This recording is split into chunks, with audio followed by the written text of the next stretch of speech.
বাইরে এসে প্রকাশ্যে ক্ষমা চাইবেন। উনি ওনার একটা আগের ভিডিওতে উনি বলছেন যে যখনই আমাকে ছাত্র জনতা বা আমার দেশের নাগরিক আমাকে চাইবে না আমি সরে যাব। তাহলে এখন উনি কেন বুঝেন না বুঝার ভান করছেন? উনি বারবার বলছেন যে কিছু হলে উনি অন্য বিরোধী দলের নামে চাপিয়ে দিচ্ছেন, বাট এটা ঠিক না। দেশের জনগণ ছাত্র জনতা কেউই আমাকে চায় না। আমি সেনাবাহিনী এবং পুলিশের যে সদস্য আছে তাদেরকে আহ্বান জানাবো যে আপনারা ন্যায়ের পথে আসেন। আপনাদেরকে দিন শেষে চিকিৎসকের কাছে আসতে হবে। আপনারা যদি অন্যায়ের পথে থাকেন এবং আমাদের ছাত্রদের হত্যা করতে থাকেন, কোন চিকিৎসক আপনাদেরকে চিকিৎসা দেবে না। আপনাদের ছেলে মেয়েকে স্কুল কলেজ প্রতিষ্ঠান যা আছে সব জায়গায় খুনের ছেলে মেয়ে বলা হবে।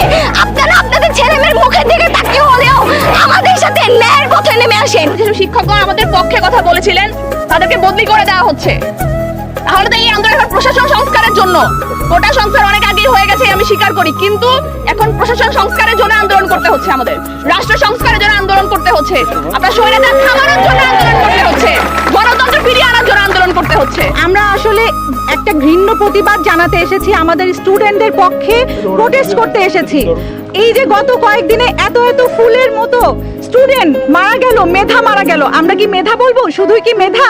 এরা ছিল আমাদের দেশের সম্পদ, অভাবনীয় সম্পদ। এই মেধারা হতে পারতো না আমাদের বাংলাদেশে একটা মেট্রো রেল কেন আর 10টা মেট্রো রেল বানাতে পারতো। তাদের মধ্যে থেকে অনেকে যারা মারা গিয়েছে, যে মেধাগুলো মারা গিয়েছে, তারা হয়তো বা আরো অনেকগুলো পদ্মা সেতু বানাতে পারতো, বাংলাদেশের বড় বড় ক্রিম লিডার তৈরি হয়ে আসতো। আমরা সমাজের সকলে প্রতিবাদ করবো। প্লিজ আপনারা সবাই এগিয়ে আসুন আমাদের সাথে, আমাদের ছাত্রদেরকে সাপোর্ট করুন। আমরা বাসায় রাতে ঘুমোতে পারছি না, আমরা দিনে বের হতে পারছি না, আমরা বোবা কান্নার মধ্যে সবাই আছি, কিন্তু আমরা বুক ফিটে কাঁদবো সেটাও আমরা কাঁদতে পারছি না। আমাদের সন্তানদের উপরে গুলি করেছে, কোথায় হাত দিয়েছে আপনারা বুঝতে পেরেছেন? আপনাদের হৃদয়ে হাত দিয়েছে, হৃদয় রক্তক্ষরণ। আজকে এক একটা সন্তান আমাদের সকলের সন্তান। ওনারা কি ভাবেন এই দেশটাকে শেষ করে দিয়েছে? আজকে আপনারা আমার সন্তানের উপরে হাত দিয়েছে, কত বড় দুঃসাহস হতে পারে যেখানটায় হাত দেয়, যেখানে মার বুক চিরে যাচ্ছে।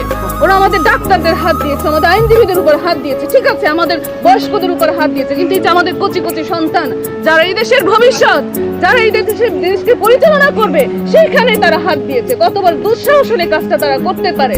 এর কি কোনো বিচার হবে না এই দেশে? এর কোনো বিচার হবে না? আপনার ঠিক আছে, আপনার মেধাবী দেশ কোটা দিতে পারবেন না, ঠিক আছে, দিয়েছেন, সেটাও দিয়েছেন, অনেক খুনের পরে, অনেক রক্তের পরে। আর কত রক্ত দরকার এই দেশের মানুষের কাছ থেকে? আমাদের ছাত্র সমাজকে আগলে দাঁড়িয়েছিল আবু সাইদ, তার বুকে গুলি করে ঝাঁঝরা করা হয়েছে, নির্মমভাবে হত্যা করা হয়েছে ছোট ছোট শিশুদের। আমরা এই হত্যার বিচার চাই, আমরা সবাই এই হত্যার বিচার চাই। আমরা কোনোভাবে এখন বসে থাকতে পারি না।